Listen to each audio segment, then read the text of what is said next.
Bueno, muchas gracias. Yo soy Daniel Vela, neurointervencionista de la Cleveland Clinic de Florida en el Hospital Indian River. Muchas gracias, inmensas gracias al comité organizador por tan gran programa, al doctor Hernán Bayona, al doctor Pablo Amaya y al doctor Carlos Martínez por invitarme.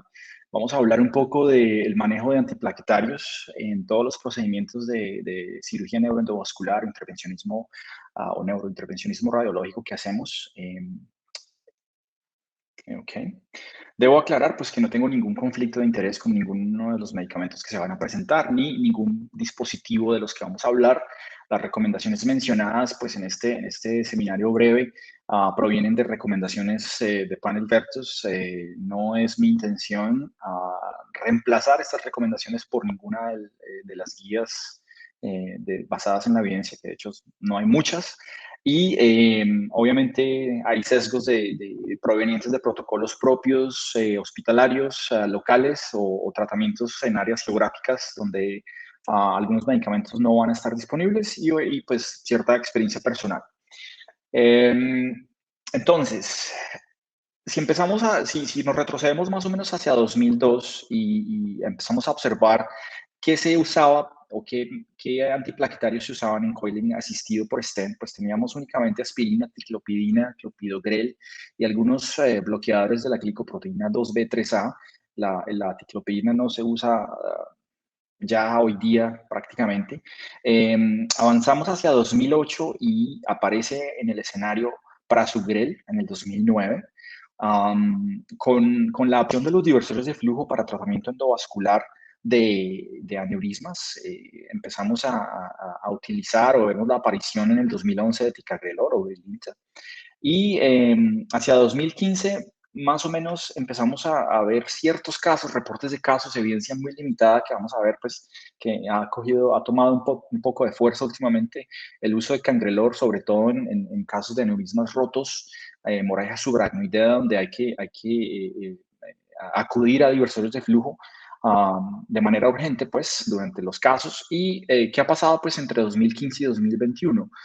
Muchos dispositivos intrasaculares, intravasculares, donde la densidad, la porosidad del dispositivo cambia y, pues, obviamente, de esto, pues, se derivan algunos diversores de flujo con revestimiento de diversas moléculas que aparentemente previenen la formación o de complicaciones tromboembólicas.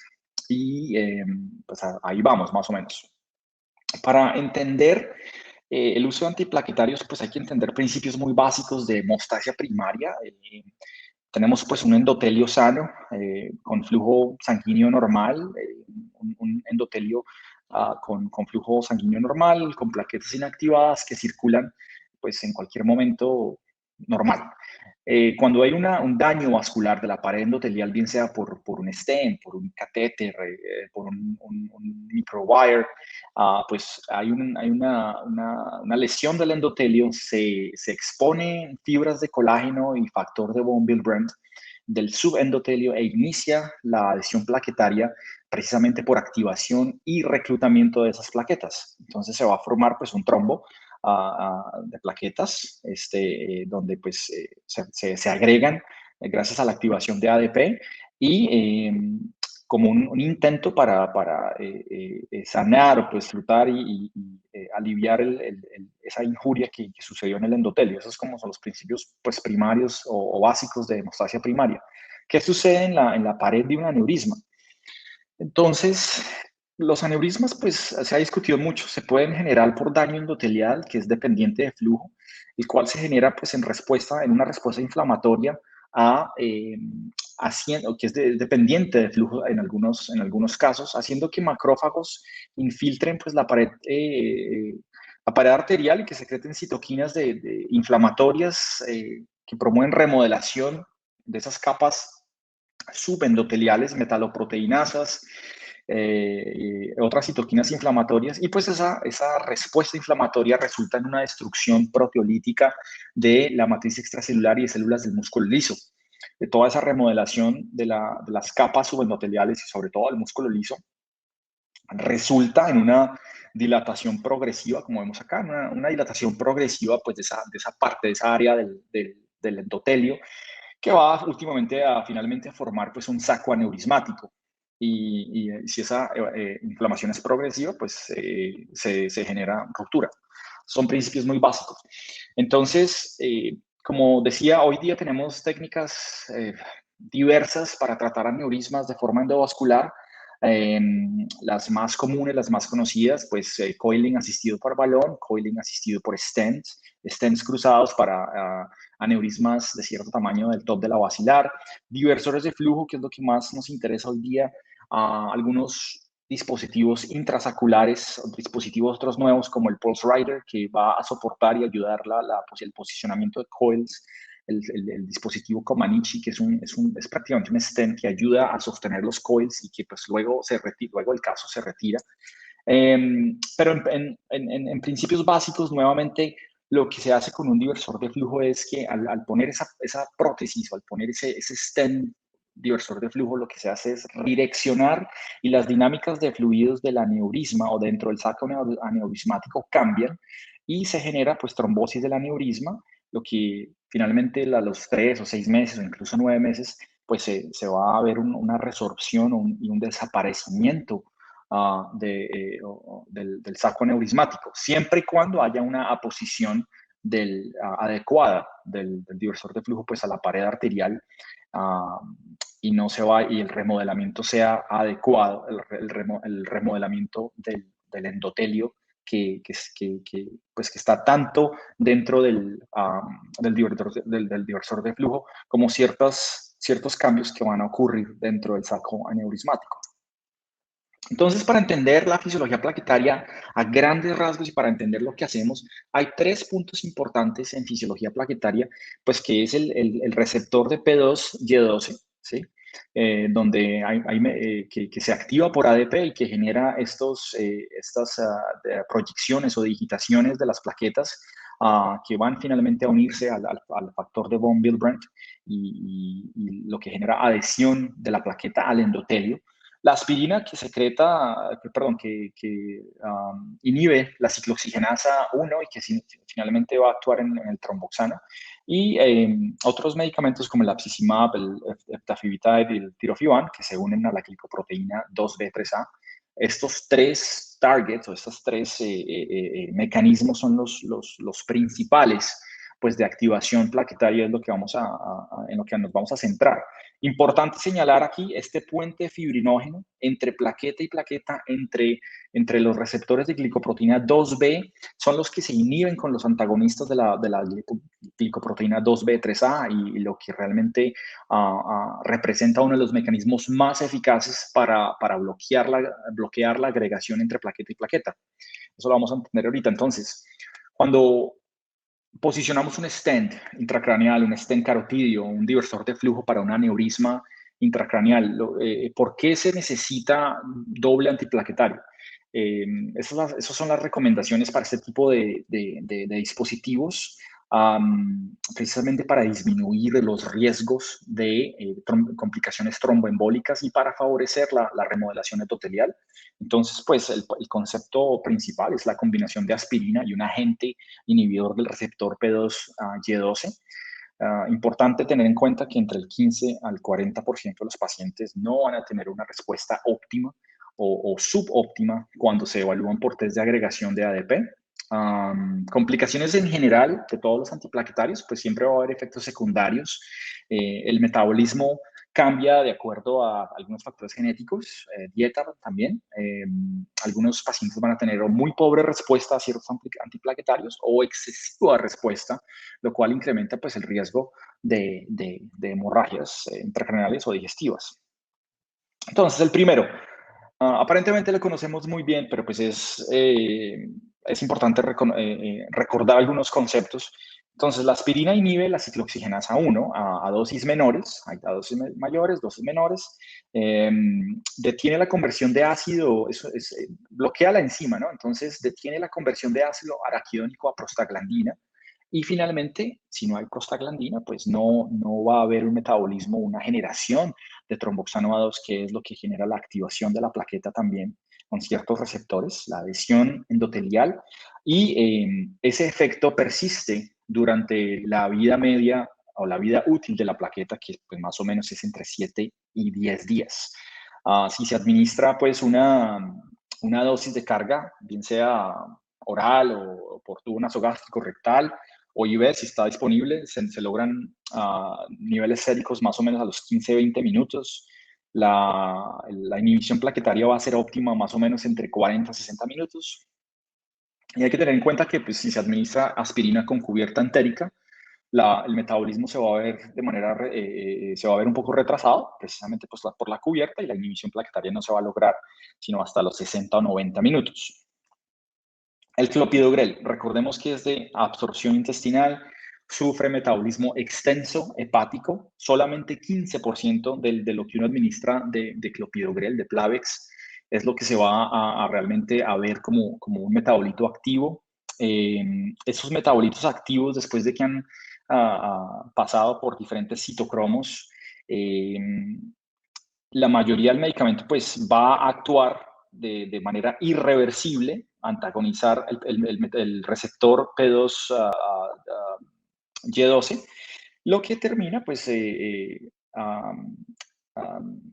actuando sobre ese receptor inhibiendo la activación dependiente de ADP de la glicoproteína 2B, 3A, y por lo tanto el fibrinógeno no se va a poder unir entre receptor y receptor, lo que genera una pobre agregación. Si uno administra 75 miligramos de Plavix, naturalmente, pues 25 a 30% de la inhibición se ve a las 48 horas. Si la administración es más o menos estable entre 5 y 7 días, se observa entre 50 y 60% de la inhibición en el pool plaquetario. Cuando el Plavix, el clopidogrel, se da de 300 a 600 miligramos, que son dosis de carga en algunas situaciones urgentes, se ve una inhibición más o menos de 2 a 6 horas, que es estable, a las 2 a 6 horas, que es estable por 48 horas. Y nuevamente, pues es similar a la aspirina, es una inhibición irreversible, esas plaquetas van a estar bloqueadas por la vida útil de la plaqueta, que es de 7 a 10 días. Entonces, importante tener en cuenta, clopidogrel no solamente está expuesto o depende del metabolismo hepático de muchos citocromos, y algunos pacientes van a tener alelos para esos citocromos, donde resulta en hipoactivación o disminución del metabolismo de la medicación. Pues esos pacientes van a ser resistentes a Plavix, por más que se administre la medicación de manera correcta, ellos no van a tener una agregación adecuada. Eso hay que tenerlo en cuenta. Las guías y las recomendaciones de hacer genotipificación no son muy claras, no se recomienda clínicamente. No va a cambiar mayor tratamiento porque se pueden usar otros bloqueadores de P2Y12. Extensa interacción con estatinas. La única estatina que es ciertamente segura, relativamente segura, es la pravastatina. El resto de las estatinas tienen interacciones abundantes o significativas pues con el clopidogrel. Si uno está administrando aspirina en conjunto o en combinación con otros antiplaquetarios, es recomendable no administrar más de 100 miligramos por día cuando se administra, por ejemplo, con ticagrelor. Y bueno, pues obviamente los efectos adversos que todos conocemos, hemorragia de vías digestivas, intracraneal. Entonces, inhibidores de P2Y12. El que más usamos, ticagrelor, con un inicio de acción más o menos a los 30 minutos después de una administración, con una eficacia bastante alta, 80 al 90% de la inhibición plaquetaria se alcanza entre 2 a 4 horas después de esa administración. Efectos adversos realmente leves, disnea, bradicardia, todo lo que sabemos, bueno, la mayoría de lo que sabemos de prasugrel viene de toda la literatura de intervencionismo o cardiología intervencionista. Importante mencionar que ticagrelor es un antagonista directo que no sufre metabolismo extenso por el hígado, como sí lo sufre prasugrel y clopidogrel, como ya lo habíamos mencionado. Prasugrel, de 75 a 80% de la inhibición plaquetaria se logra después de una dosis de carga de 40 a 60 miligramos, con un mantenimiento estable de 5 a 10, muchísimo más potente que Plavix, 10 veces más potente que clopidogrel. Y es importante que si en algún momento lo administramos, no tener en cuenta o ser precavidos en pacientes mayores de 75 años, menos de 60 kilos y con antecedentes previos de ACV y AIT precisamente por las complicaciones hemorrágicas. ¿Qué sabemos de estos medicamentos en uso o del uso de estos medicamentos en en diferentes escenarios de cirugía neuroendovascular o de intervencionismo neurológico? En el estudio Mr. Clean, pues todos esos pacientes que tuvieron reperfusión satisfactoria después de la trombectomía mecánica, se vio que los que estaban en clopidogrel alcanzaron un desenlaces clínicos muchísimo mejores en cuanto a desenlaces funcionales.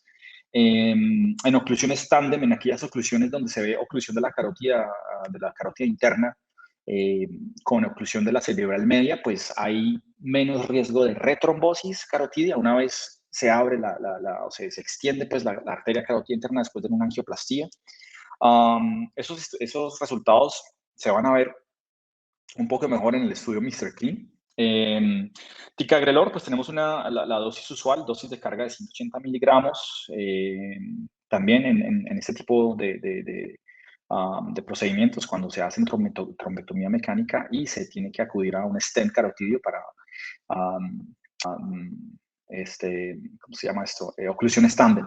Se observa o se observó cuando se usa el medicamento en ACV o en trombectomía mecánica, pues un mayor riesgo de hemorragia intraparenquimal, menos riesgo de reestenosis del stent comparado a clopidogrel a un año, y esa comparación va a ser publicada y va a ser analizada en este trial, en este ensayo clínico, el PRECISE MRI. Y prasugrel, pues no se ha visto mucho su uso en trombectomía mecánica, estudios muy aislados, uso en pacientes que son resistentes a Plavix, como se mencionaba anteriormente, su uso se asocia más a complicaciones hemorrágicas, tanto en trombectomía mecánica como en cardiología. Cuando se usan estos medicamentos en aneurismas, en coiling, en diversores de flujo, la respuesta a clopidogrel es predictiva de complicaciones, bien sea hemorrágicas o tromboembólicas. Por eso es que se utiliza este tipo de test o de test de activación o de agregación antiplaquetaria, que sí es el Verify Now o el P2Y12. Entonces, las unidades, pues son unidades de resistencia plaquetaria cuando el resultado es menos de 70, es predictivo de complicaciones hemorrágicas, hay que reconsiderar el medicamento, bajar la dosis o reconsiderar el procedimiento, incluso el mismo día del procedimiento. Complicaciones tromboembólicas, si el PRU o el número es mayor de 150, entonces bajarle la dosis, reconsiderar otro medicamento. De la misma manera, en ticagrelor, lo que hacemos es darle una dosis, si es un procedimiento electivo, programado, el paciente pues tiene dos opciones, 60 miligramos 2 veces al día, 90 miligramos 2 veces al día. Si es un procedimiento más urgente, se puede dar una dosis de carga de 180 la noche anterior al procedimiento, seguido de 180 pre-procedimiento el día del procedimiento. Y recomiendan aspirina IV. Acá en Estados Unidos no, hasta donde yo sé, no tenemos aspirina intravenosa, entonces pues se puede utilizar en dado momento nasogástrica. Los nuevos diversores de flujo que pues tienen ciertos revestimientos que aparentemente van a disminuir la tasa de complicaciones tromboembólicas, sugieren que en algún momento podríamos llegar a usar monoterapia en diversores de flujo, eso hasta ahora no se ha comprobado, y pues obviamente necesita estudios prospectivos y de validación. El prasugrel, hay un estudio de 202 aneurismas operados o tratados de manera electiva con prasugrel y en una dosis baja comparada con clopidogrel y pues observando una mayor inhibición plaquetaria de 60% versus 22% con una tasa similar de complicación de sangrado. Menos trombosis dentro del stent cuando se hace stent o coiling asistido por stent y pues básicamente utilizando dosis bajas, ¿no? Una dosis de 20 a 60 miligramos de carga con mantenimientos bajos de 5 a 10 por día. Cuando pasamos al tercer target o nuestro tercer mecanismo de bloqueo, que es la glicoproteína 2B3A, tenemos 3 medicamentos. El Riopro no están haciendo manufactura de ese medicamento, no está disponible por lo menos en Estados Unidos, no estoy muy seguro en otros países. La integrilina y el agastat sí están disponibles. De hecho, hoy tuve que usarlo, pero bueno. 2 horas de vida media en el plasma La duración de la inhibición plaquetaria una vez se inicia el bolo y se continúa una infusión estable o un goteo estable es de 4 horas posinfusión, de 4 a 8 horas para Agrastat posinfusión y como ustedes ven el 80% para integrilina, el 90% de la inhibición del pool plaquetario a 15 a 30 minutos es bastante efectivo. Entonces, si eventualmente se usan estos medicamentos y hay complicaciones de sangrado, aunque la tasa de complicaciones hemorrágicas es muy baja, se puede revertir el efecto mediante administración de fibrinógeno crioprecipitado.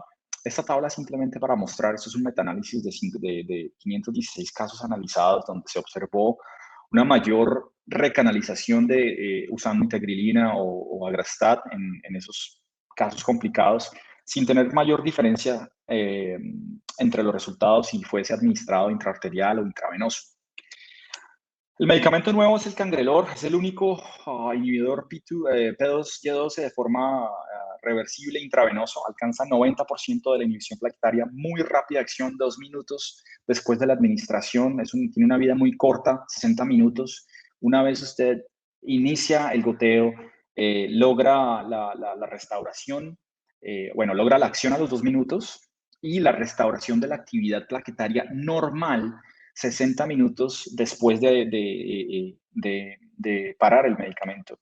Hay dos protocolos sugeridos, una dosis menor, que son 5 microgramos por kilo en bolo, con un mantenimiento muy bajito, y titulación recomendada por el test de agregación que les mencionaba, o pues el protocolo que menciona que sugiere la casa farmacéutica, pues que son 30 microgramos por kilogramo con un mantenimiento de 4 por kilo por minuto y seguimiento con aspirina, o sea, combinación dual con aspirina y P2Y12 como ticagrelor. Estos son 4 estudios pues, que vale la pena mencionar del uso de Cangrelor en los 2 últimos años, 2020-2021, tanto para ACV como para casos urgentes, aneurismas rotos, stents, aneurismas intracraneales con anatomía un poco complicada, la misma dosis más o menos que se sugiere, o una dosis más bajita como puente para pacientes que necesiten un DREN ventricular en hemorragia subaracnoidea.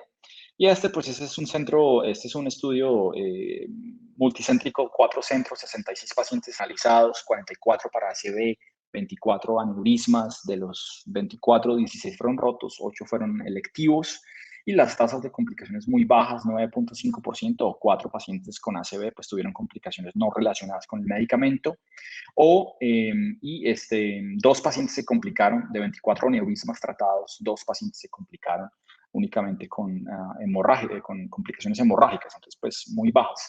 Estos estudios recomiendo que le den una mirada, son estudios muy sencillos, reunieron un panel de expertos de varios países, mediante entrevistas llegaron a acuerdos o a consenso de las dosis y de los medicamentos de primera línea, tanto para trombectomía mecánica, stent, carotidio, diversores de flujo, y el segundo medicamento después de la administración de primera línea. Entonces, ¿qué recomiendan ellos?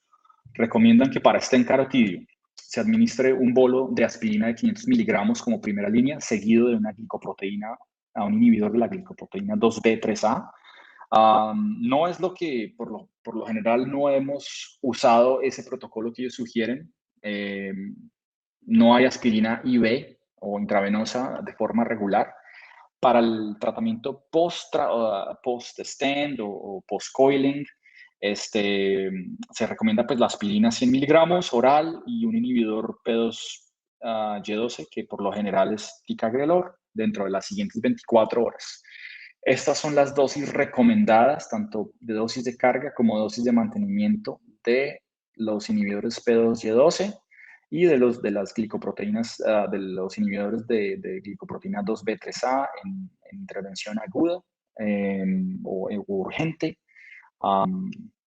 lo cual pues realmente no varía mucho para otras intervenciones como el posicionamiento de diversiones de flujo. Sí hay que pensar, por ejemplo, en intervenir un paciente y poner un diversor de flujo y que eventualmente necesite un drenaje extraventricular, un catéter de drenaje extraventricular. Am, Se recomienda usar, por ejemplo, cangrelor o usar este protocolo que está acá, los mismos 500 de IV de aspirina seguidos pues de una dosis de glicoproteína, inhibidor de glicoproteína 2B3A en pacientes que tengan una hemorragia subaracnoidea de grado 3, de acuerdo a la clasificación de la Sociedad Mundial de Neurocirugía, un grado Fisher de 3 o más. Obviamente hemorragia intraparenquimal o un deterioro pues, en el estado, en la escala del Glasgow.